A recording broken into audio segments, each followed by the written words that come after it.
The sveshnikov is of course the backbone of the repertoire, but there are other options. There are various anti-Sicilians, and in this video I'm also going to show you a little bit of the anti-Sicilian repertoire that we have. So, going all the way back, what anti-Sicilians are there? Anti-sveshnikovs. So, first of all, we have to check move 3 here. What can white do if he does not play d4? Some options.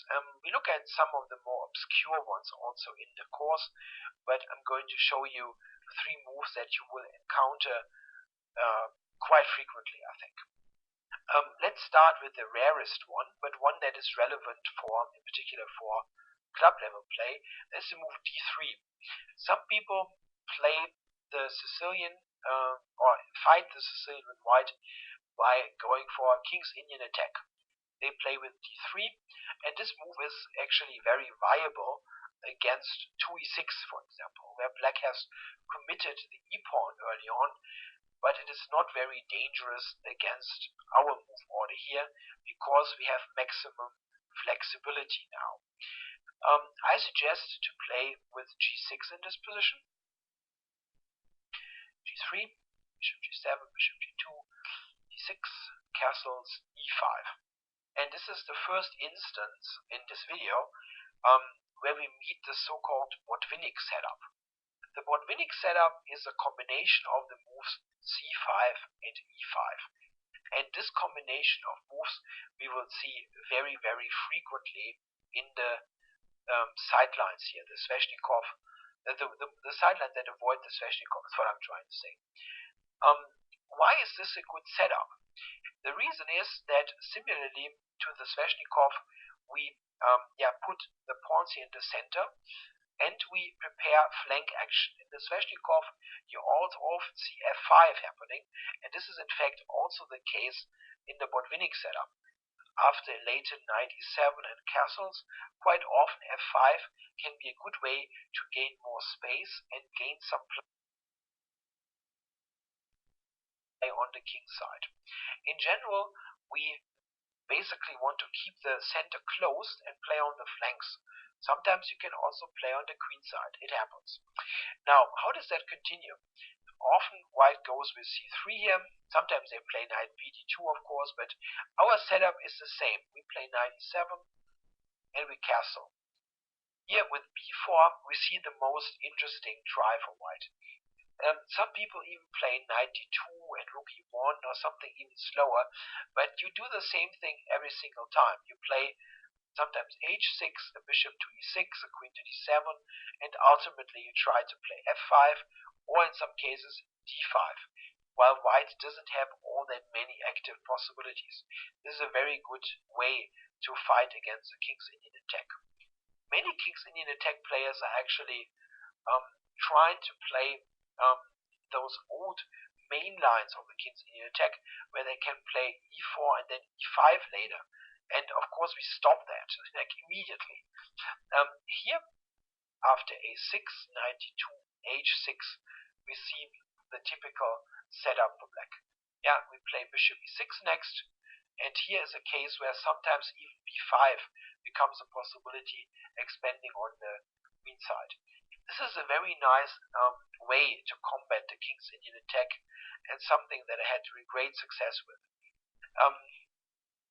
Just to show how good this setup is, I just want to show you a little point. If you play e6 here, and they play d3, there are lines like that, where black actually plays this thing a tempo down, a full tempo down, because he thinks this is better than any other setup. It's so good that you can even give up a move to get there, and we get it without e6 and e5, so it's very, very attractive here. This move d3 is not a theoretical threat at all, but it will happen in your games for sure. A move that, by the way, I'm not going to look at is c3, because we look at 2c3 a little bit later, and it's just a transposition. Moves that are relevant here and theoretically also challenging are bishop b5, the Rossolimo, and knight c3. Knight c3 I think doesn't have a name, yeah, but it's a good line actually, and I think something that deserves to be played. It makes quite a bit of sense. White is trying to say, okay, I'm not giving up on d4. Maybe I will play a next move, but I will develop the knight first, which is a useful move. So what are you going to do next? In many cases, it's just going to be a transposition. For example, if black plays something like g6 or e6 or so, d4 leads to an open Sicilian. We need to take that into account. If we want to go into a sveshnikov, our move would be knight f6, hoping for d4, take, e5. Okay. The problem is that white has the move bishop to b5 instead, and it is actually very difficult for black to equalize here. In fact, I don't think it works. I mean, it's not like black is losing, but I don't see a good way for black to play. And this course is named Fight Like Magnus for a reason, because Magnus plays one move here and is very successful with it, the move e5. In older games, like from 2008, 2009, he has also played g6 in this position quite often, but switched to e5 in his recent games and did so very successfully. Of course, you already recognize it's a Botvinnik setup, and that I think is really it's a part of his concept. Yeah, getting those situations where the center is somewhat frozen, somewhat blocked, and then attack with f5 and get the white king into the focus. This is something that I think we all have learned from those AlphaZero games, that we should kind of a little bit forget about those smallish plays like on the queen side for little weaknesses, but rather think about the king more and think about getting like local superiorities, get more pieces towards the king. And this is, I think, a deeper strategy that is hidden behind showing those setups. So e5, of course we weaken d5, and we see that, but we see that also when we look at the lines, that this is not such a big deal. So white is playing bishop c4, that makes the most sense looking at the square, and now bishop e7. Carlsen has also played g6 in this position, but I think bishop e7 is a bit more solid, and he has played it far more often. G6 was, I think he only played in one classical time control game. So bishop e7, d3.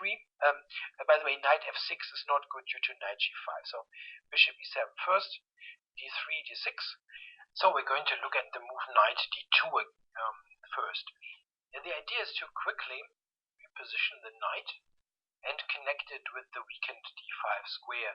White is doing that even before castling, because it's not clear that rook e1 is a necessary move. So we play knight f6. Important to avoid the immediate move bishop g5, because then white has h4, which is a bit of a pain. Now we don't want to move the bishop again, and you cannot take it because of this awkward double attack. So this knight f6 is a good move. Knight f1, and now knight d7. This move was played by the world champion in a very attractive game against Peter Swidler, the Grenke Chess Classics 2019. The idea is to, again, get bishop g5 on the map. It's something that we want to play, but just couldn't play in the position before. And the knight has a good spot on b6, trying to again fight for d5. So this is a good line. Knight d5 was played by Swidler, knight b6, and after the trade, black has a double pawn on the b file. It's not a big deal though, because we are not unhappy. The rook is now open on the a file, maybe that can be useful, and b6 is not that easily attackable.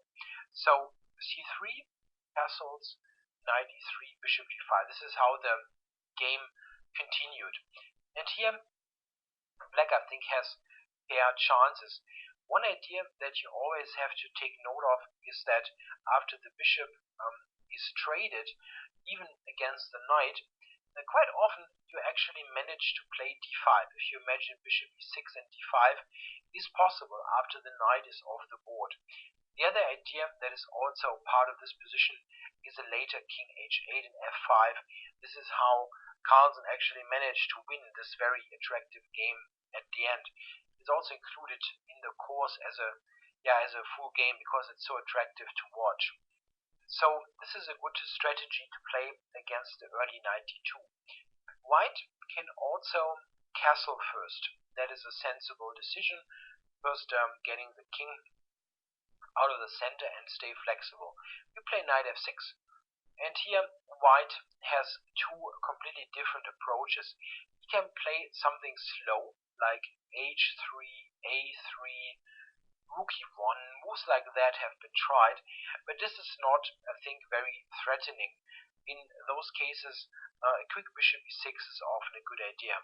If you have seen games in the Ruy Lopez, in the Spanish, you will often have seen that black plays the knight from c6 to a5, play c5 and play it back. And this is something that we have gotten here for free, the c5 move.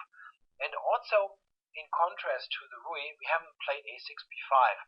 And this is good to not have played, because we can still decide whether this makes sense or not. In the Ruy Lopez, you have it like on move 5 or move 6 on the board, and here you can still decide whether we want to expand or not. So the slow approaches don't really threaten much. Knight g5 is a different story. Here you should know something. We have to castle. f7 was attacked, and now f4, which is the idea. Carlsen has never faced this variation, so we don't quite know what his choice would be. I'm recommending the main continuation with bishop g4. That gains a bit of time. The queen has to move. Then we take and play knight d4. And again, this is a useful move, centralizing the knight, and at the same time we threaten something. So the queen moves again, and now after queen d7, I think we have fair chances here. The queen is preparing b5 by looking at the square, and makes it easier for us to play bishop e6 if we need to after h3 or something, for example. So this line, I think, is a good way to play against the knight g5 and f4 setup. Still not a bad line for white. I'm surprised that nobody has tried this yet against Magnus. It's a good line as anything else. I mean, white doesn't get much in this whole variation with e5 anyway, so why not try this? I don't know. I think we are okay with the Botvinnik setup against knight c3. More often than knight c3, in fact, you will face the move bishop b5, the Rossolimo variation. This is white's probably most promising try, besides the open Sicilian. Now, after bishop b5, black needs to decide what to do with his bishop here. You want to play either e6 or g6 probably. Those moves look the most sensible, and these are the two moves that Magnus has played. However, most often he has played the move g6, and this is what we are going to examine in the video and in the whole course. The main reason for going g6 is, there are actually two reasons. One reason is he played it far more frequently compared to e6.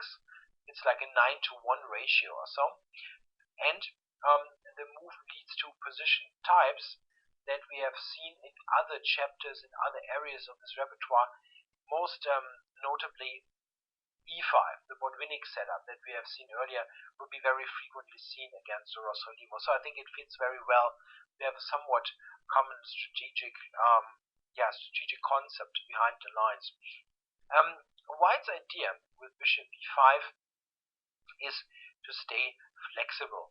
He wants to develop the bishop first, then decide what to do in the center.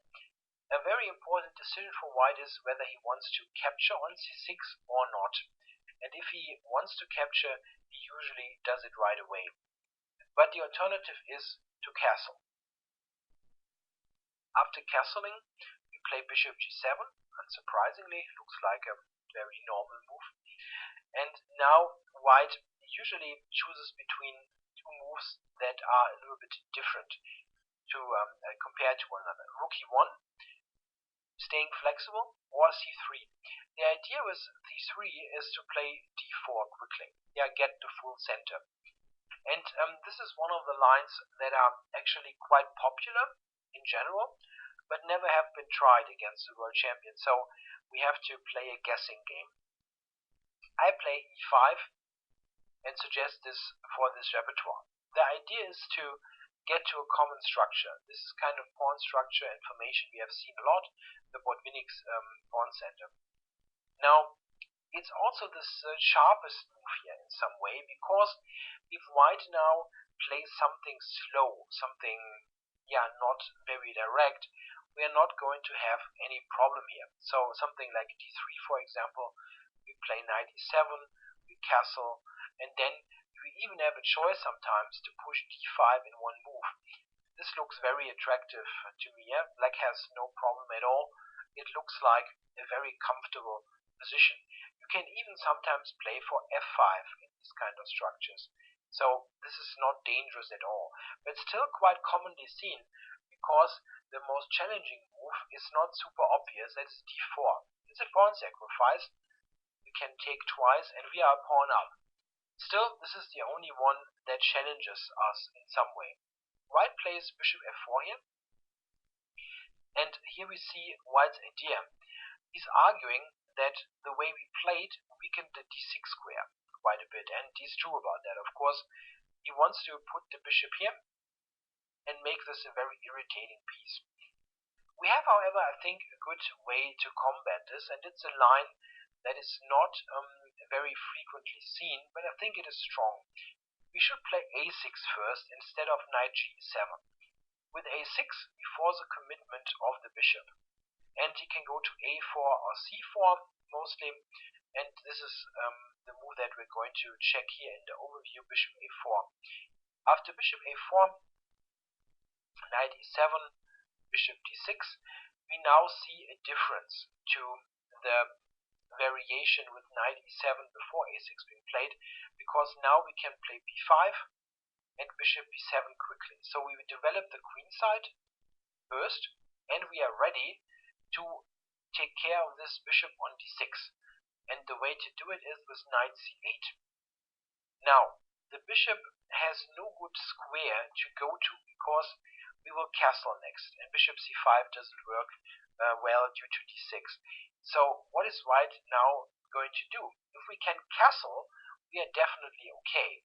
So the only move that looks somewhat interesting is e5, but then we take on d6, pawn takes with check, king f8, and now there is no way for white to prevent us to play bishop f6 and king g7. And I think this is clearly okay for black. I don't really see any problem there in this position, and neither do the engines. So I think this is a good way to play against this pawn sacrifice. There are many more lines that I have analyzed in the actual course, simply to make sure that this actually works. This is it's a dangerous pawn sacrifice for black. White clearly has compensation, and it's something that needs to be analyzed carefully. Again, in the course, there are some more possibilities, but the important thing to know is that this already a6 is a sideline, and white will probably not have anything great prepared against it. Going back to the position after bishop g7, white's even more common move than c3 is the move rook e1. Again, staying flexible and waiting for black to make a decision. We play e5, unsurprisingly setting up the Botvinnik center. This has been played by Magnus 2 times, so we have the full approval of the world champion here for this move. And it's not a surprise. He plays e5 basically whenever he can. Okay, e5 and b4. This is the move that was played in the World Championship match game 5, and therefore we need to check it. Caruana played this somewhat surprising gambit move against the world champion, but in fact it didn't work out as a surprise, as Magnus played, I think, the best possible defense already in that game. So we should take with the knight, bishop to b2, and a6. This seems to be best to me. There are some other ways for black to play that are riskier. Here we are just giving back the pawn. If you see in the main line, we're giving back the pawn, but we don't have any problems afterwards. You can try to hang on to the pawn, but that gives white tremendous compensation. So here, after a6, a3, we take b5, and here in this situation, we play d6 to make sure that we keep the center pawn, but we are ready to return this pawn on c5. Now knight e7, and I think black here is fine. This is how the World Championship game went, and I feel this still represents the best way to play. After the World Championships, of course, many of those lines have been tested again in other games, but I think there's nothing new, let's say, that has been learned after this game. This still is a good defense for black. Besides the move going back b4, the gambit move, white also can play bishop takes c6. And after d takes, we get a structure very much in the spirit of the line where white takes on c6 on move 4. In fact, that is a transposition, if you want. It could easily happen on this move order as well. And this is, by the way, also what I recommended to do in my Keep It Simple 1e4 repertoire. Back then I suggested to play d3, and here I did not analyze the move that I would recommend now, queen c7. So I have no overlap basically, because back when I wrote Keep It Simple, this line was not in the limelight, and queen c7, this idea that I'm going to show you in a moment, was not yet known. So it's there's no overlap in my repertoires there. Okay, going back to move 4, white can take on c6 as mentioned, and this is often seen on the top level. Of course, we can take b pawn or d pawn. Yeah, both is possible, and Magnus has played both, but the move d takes was the far more common choice in his games. He only recently has also adopted b takes c6. So I went for d takes c6 also because it fits better with the general strategy, because it is very, very common to see, almost invariably, we will see black play e5 and go for the Botvinnik center again. So white plays d3, bishop g7, and here he has a bit of a choice if he wants to play with kingside castling or if he wants to be a bit more flexible. And flexible here means h3. This is commonly seen. And now we have a choice. What to do now with black, how to set up this position. It is, once you look at this a little bit deeper, it becomes obvious to you that playing e5 makes quite a bit of sense in such a position. You want to somehow get good squares for your pieces, and one particular question is what to do with the knight. What to do with the knight. If you want to find a good spot for it, you're a bit hard pressed to do so. One good square could be d4, but that's a very long way, or f4. These are good squares, but you need e5 to play that. What they tried, and what also Magnus tried quite a lot, is to play with knight f6, and then play knight d7, and play e5, oh, that was a bit much, play e5, knight e6, knight f8, knight e6, many arrows, right? But I guess you get what I'm saying. The knight can only be used effectively once you have played e5. Another way to see this position is that black should somehow play e5 and f5. And if you want to combine those ideas, it's like be flexible with the knight and maybe e5 and f5, you might think that you should go e5 now. This is not a bad move, and it has been played by Magnus, but mostly he played the idea queen c7. And the idea is to wait for a moment with the move e5 and ask white about his intentions, because moves that are useful for him don't work now. For example, oftentimes white wants to play bishop e3, and of course that doesn't work because the diagonal is still open. So you're basically asking for a bit of information. And what does white do now? If he castles kingside, That happens most frequently, actually. Then we transpose to the line with castling kingside on move 6. And if he plays knight c3, we are ready to play e5. Bishop e3, b6, and now we've seen this central pawn wedge with c5 and e5. Yeah, here white basically has two plans available. He can try to play some f4 later, or can attack on the queen side with a3 and b4. We're going to look at the latter a little bit here in this overview. Queen d2 first, and I suggest h6. Don't allow any bishop h6 after the knight has moved. I think this is useful, and it also takes away the g5 square, which can come in handy, as we will see. Now a3 for the queenside plan, knight e7, b4, and f5. And here we see one point of this queen c7, e5 approach. We can often play f5 early on, which leads to pretty fascinating complications. Now we are already threatening f4, trapping the bishop. So the queen probably has to move, then f4, and here g5. And this is going to be an interesting and entertaining game. Yeah, we have potential big kingside attack. White has to be very cautious here with castle and kingside, because that is an automatic attack for us. And of course he has some chances on the queen side, but we know that our target, the white king, is going to be more important than some pawn weakness. So I think in a practical game, black's chances here are very, very good. Yeah, just it's simpler to attack the king.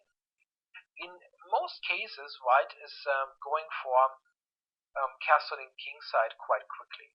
Here or after h3, then castling kingside. Again, I suggest queen c7. Yeah, just being a little bit more flexible with things. And here, white most of the time plays h3. It's a move that makes some sense. It takes away g4 sometimes and helps in many later situations. It's good to mention that this happened in the World Championship match, and Caruana played rook e1, after which e5 is that transposition that I mentioned earlier, that you can get to this position from 4 castles, bishop g7, rook e1, e5. You can get this in this way as well. So h3, how does the game continue after that? We play e5, bishop e3, b6. Yeah, and here white has two plans that he usually goes for. One is connected with a3 and b4, and the other one with the move a4. I want to show a4. After a4, it is important to know what to do, that you have to play a5. This is basically always almost a forced move if they play a4 in this kind of pawn structure, because you don't want to face white playing a5 against you, which is super annoying. So a5 has to be played. Knight a3, knight e7, knight c4. Knight also could have gone via d2, of course. And here, again, I want to show this because white now actually has a threat. And the threat is to play the move b4. You would think that this is not possible because we are on that square a lot, but it is still a threat. If you play something very slow, b4 is basically a killer move. Really awful for you. Yeah, you cannot do this. And this is also awful. So you have to do something about this, and the move is bishop e6. This actually has been played in a blitz game by Magnus, and the point is that now you're always ready to chop off the knight if they go b4, and that renders the whole idea useless. So this is an important thing to show. Here I think chances are about equal. We still have this idea to play f5, and this also happened in the mentioned game against Bassem, it was, I think, in a blitz game. Important is to know these ideas, that after a4, a5 is good, and that this b4 is on the agenda. More often, they play a3, trying to open up the queen side with b4. And here I'm suggesting a new move with f5. This has not yet been tested in practice, but I think it's a very logical decision. It's part of our plans anyway, and why not play it immediately?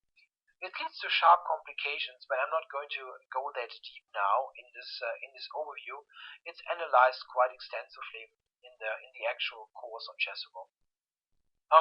So this is what I think happens in the Rossolimo. The Rossolimo leads to interesting positions, not of a super sharp nature, like right off the bat, as we sometimes see in the Sveshnikov, but there's a long-term conflict going on because of the structural imbalance. But I think this idea with delaying the knight move and getting f5 in the game early can be very interesting and leads to sharp play. So I think this is a good suggestion here. Okay, we looked at alternatives for white on move 3, and now ultimately we have to check what happens on move 2, alternatives on move 2. The main tries besides knight f3 on move 2 c3, the other pin variation, or knight c3. We're going to start with knight c3 here. After knight c3, I suggest knight c6. We have no problem with playing this move as it's part of the Sveshnikov. Always have to keep in mind that white might still play knight e2 or knight f3 and try to play d4, and we are ready for a transposition into an open Sicilian because the knight belongs on c6 in the Sveshnikov. Here white most of the time plays either f4 or g3. After g3 we have the so-called closed Sicilian. It leads to closed play, as you might have guessed. Here in this from this position, which happens almost all the time once g3 has been played, white has a bit of a choice. He can play f4, bishop e3, knight e2, knight h3, all kinds of moves. But the good thing is that we can always here go to the Botvinnik setup with e5, pretty much regardless what white does. For example, if they play f4, I suggest to play e5. Just build up the same pawn structure. Note that we are not killing off our bishop because we are always ready to take on f4 and give it new life. In fact, we will take on f4 almost all of the time quickly. So knight f3, for example, knight e7, castles, and here you should take on f4. And it is important to do it now. If you don't do this, I just want to show quickly the problem. If you castle, they have this attacking idea f5. And this is an important idea to take note of if you play the Botvinnik structure. A position like this is pretty awful. You are pawn up, but white will put this here, and that puts you into huge trouble because black is very passive and you cannot make use of your dynamic potential. You cannot play f5, you cannot play d5, and it's bad, even for a pawn, and this is really a bad position. So we should simply capture on f4. Once this f5 looks dangerous, take on f4.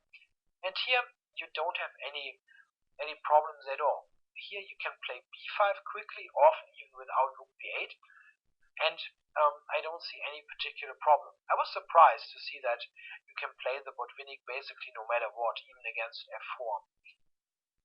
Against bishop e3, you also should play e5, and that in fact I think was played by Magnus in some game.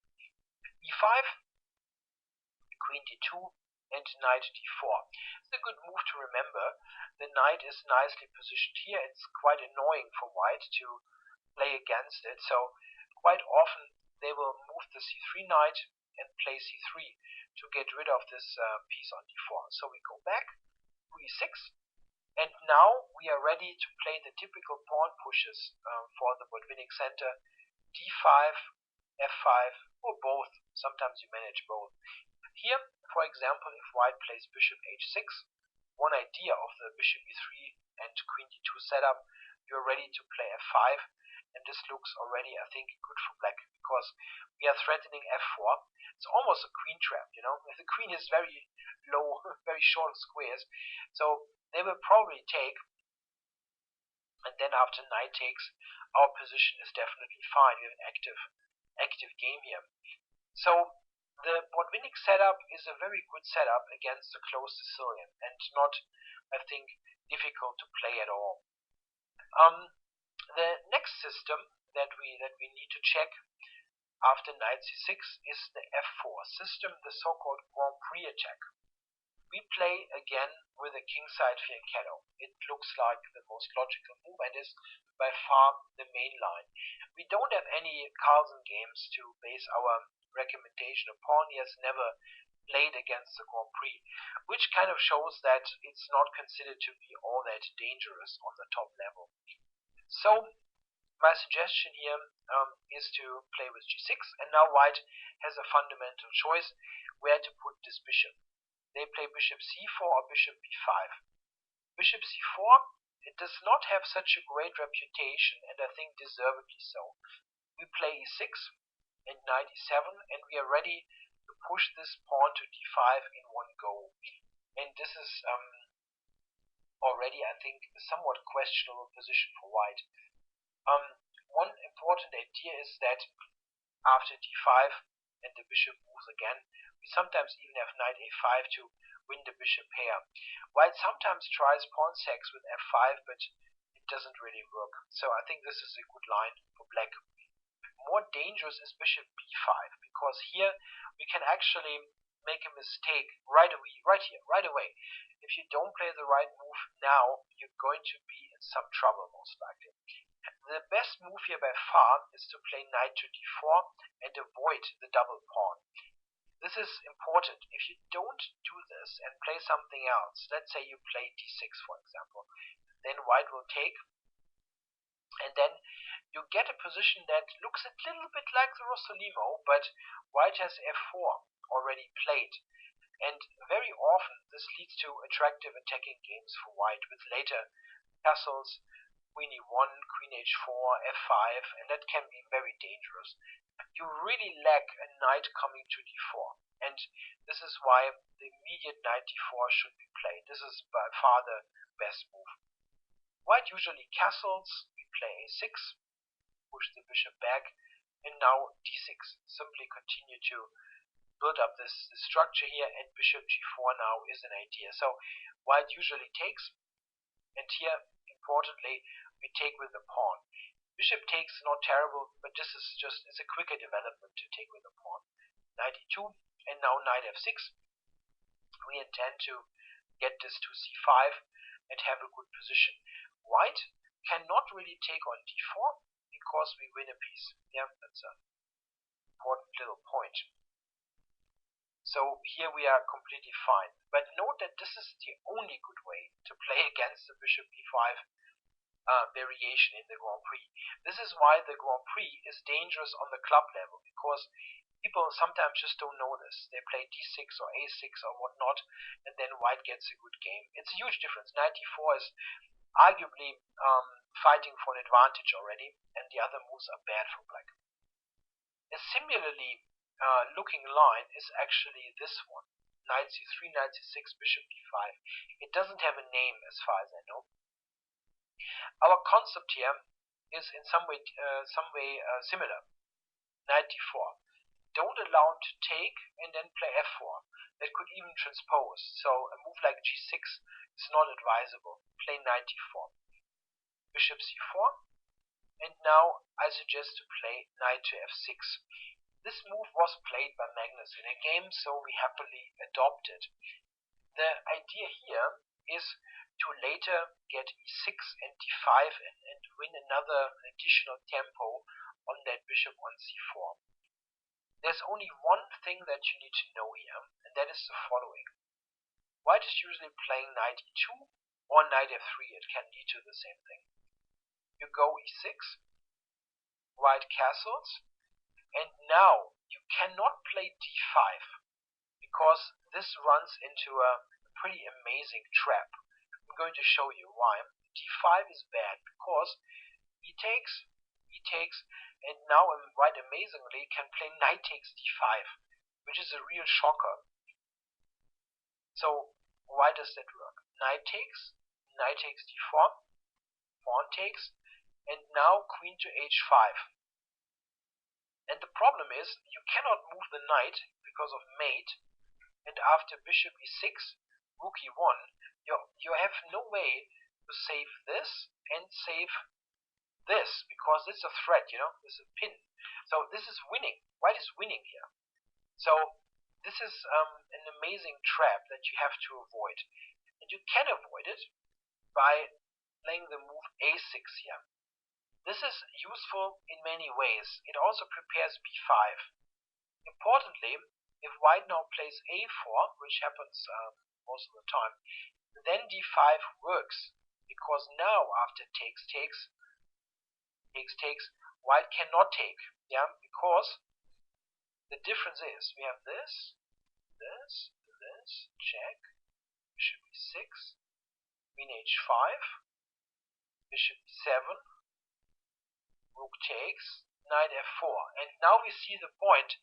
There is no check on b5. White cannot check on b5. This is why a6 makes a difference. And here black is just clearly better. We win material here. White can take here, but black is clearly better in this position. So inserting the a pawns makes a huge difference, and that means that here white has to play something like this, which is entirely harmless. Black is definitely fine here with normal development. That happened in a Carlsen game, I think, against Timur Rajabov. So what you need to know is knight d4 should be played. Don't allow the capture, and play with e6, a6, and d5. That's the way to go. There are some more lines, but this is in the full course. But this is the main point. Don't fall into that trap. The trap it happens dozens of times. It's really something you don't want to fall victim to. So this is what can happen after knight c3, a move that happens quite frequently on the club level. The other move that you also encounter quite often is c3. And before we go to c3, I want to talk briefly about the move d4. d4 is the Smith-Morra gambit. We take c3, and it's funny that Magnus has never faced it in a game since he was a kid, like 11 years old or so. Nobody ever tried it. And I think this is funny. I mean, it's a sideline, and it's regarded as somewhat dubious on the top level for sure, but not even in a blitz game. That's funny. I thought that there would be some maverick dashing that out in a blitz game against him, but nobody ever tried. And in that game when he was a kid, he played d5, which is not a good move. I decided to recommend the move knight f6 and simply transpose to the other pin. Like this, you get to the c3 line, a line that we have in our repertoire anyway. I think this is a good practical decision. You might get more than the transposition if you play a main line against the Smith-Morra, but this is actually something that takes some effort. You don't just need to know one line, you need to know a whole bunch of lines, and I'm not sure that this is worth it, in particularly not if you are new to the Sicilian. And I guess that there are many people looking at this course, being interested, that want to get this, want to play it, and every, let's say, not essential line that you should learn makes it more difficult. So if you start out in the Sicilian, doing this transposition is not bad at all. It's not easy to refute the Morra, probably not possible. You can get something maybe when you're very precise and know stuff up to move 20, but I don't know. There have been cases where the Morra was played against top players, let's say Vichy Arnott, and Vichy also played this. He didn't take the pawn.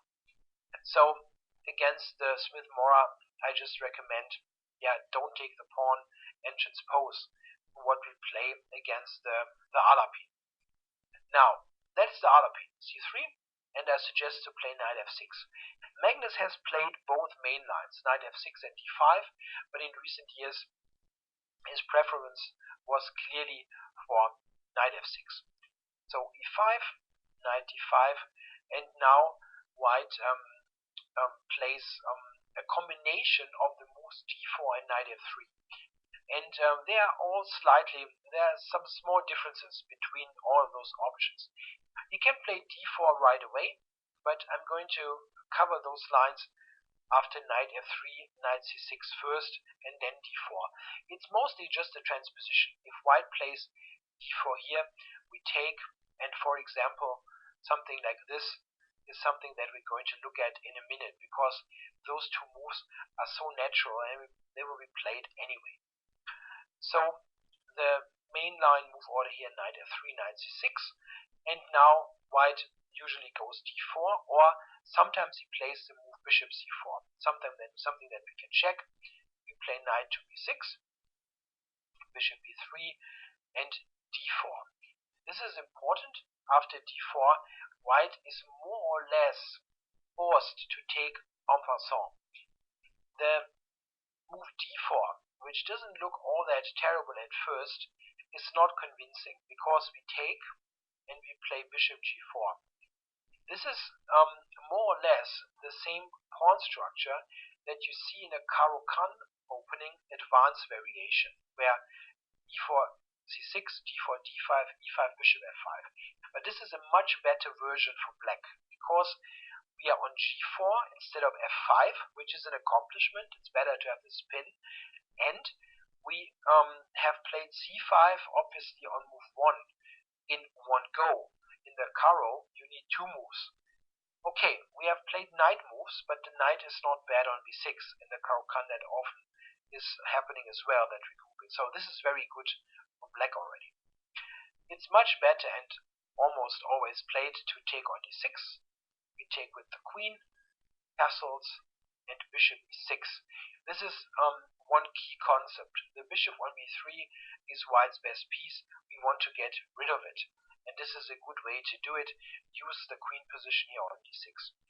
Here white usually takes. And now, very often, you now see the move d4 actually. A line that much more often happens if white plays d4 much earlier and does not play the very early bishop c4. An independent idea here is a4 that has been tried, but after queen d7 and here knight d5, we are definitely fine. We play e6, bishop e7, and our position looks very solid. Still, it's important to note that this is not a totally symmetrical and dull position. Yeah, the pawn structure is not symmetrical, and many things can happen on the queen side where white is not without weaknesses. If you look at this pawn formation, it's not exactly ideal. So, still interesting play ahead. Most of the time, white, however, plays d4 in this position, which we take, and now white has the choice between recapturing on d4, that is the old main line, or play bishop c4. Bishop c4 is the main line nowadays. It's more enterprising. We play knight b6, bishop b3, and white is essentially playing a gambit here. You should not take on c3, however, that gives white too much play. The best way to do it is to play d5 and continue to develop.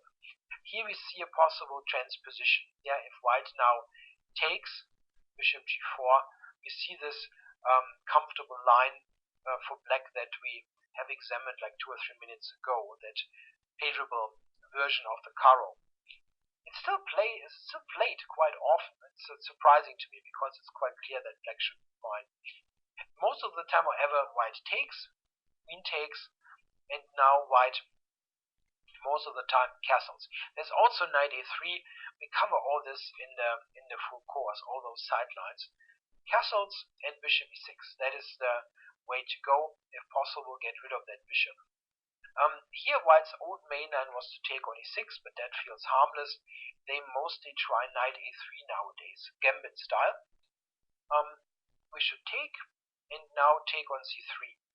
This is better, actually, than the line that Magnus played himself. In the St. Louis Blitz tournament, he did not take on c3, but played, what did he play? a6, and that is not as good. Yeah, I don't want to go into this. I mean, it's enough already that you see here, but it's better to take the pawn. This is, in fact, I think, a position where white has to be really, really precise to show that he has enough for the pawn. Queen e2 seems to be most testing, and then a6, preventing knight b5. I don't see that white has enough for the pawn here. I mean, he has some practical chances because of the development, but our position doesn't have any substantial weakness, and I don't think this is particularly great for white. Another line that we have to check is the traditional main line. That is c takes d4. After c takes d4, we play d6, bishop c4, knight b6, and bishop b5. That has been seen quite a lot over the years. And an important idea here that I was not aware of is the move bishop d7. I always thought that black more or less has to take on e5, and the problem with this line is that it can become amazingly boring. And bishop d7 is not that boring, but actually leads to interesting play. The idea of the move is that due to the unprotected state of the bishop, we are threatening knight takes e5, winning a pawn. White most of the time just takes on d6 here, after which the idea of this move order is revealed. We play e6.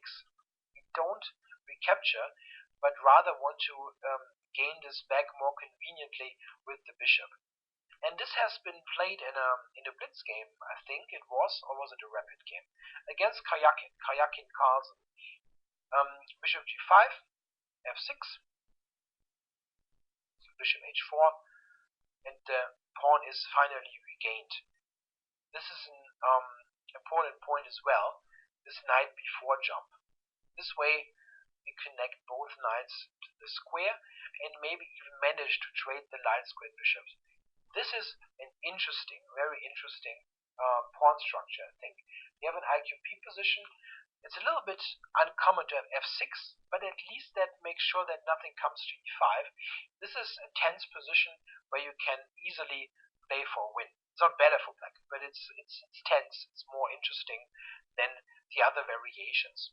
Yeah, I think knight f6 is a good way to combat the Alapin, and also a good way to combat the Smith-Morra if you happen to face it. It doesn't happen that often, but sometimes it does on the club level. So this is the end of our overview of this fourth Fight the Sicilian. Fight Like Magnus the Sicilian.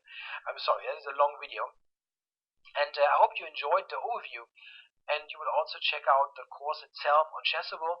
The move trainer will be a fantastic thing for you to get to know if you don't know it already, because it's a great way to incorporate those openings into your repertoire.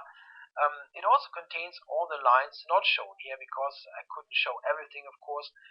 It also is accompanied with I think close to 20 hours of video. I haven't finished the recording yet, so lots of things for you to discover. But still, I hope this overview helped you to get an idea about these lines, and maybe it's enough to play it already a little bit in your games. Thanks a lot for watching. I hope you enjoyed the full 2 hours of free video instruction on how to fight like Magnus in the Sicilian. The full repertoire on Chessable has 20 hours of video instruction and of course a move trainer to help you master it. Yeah, in order to benefit from the sales price, go to chessable.com/Magnus Sicilian. Thank you.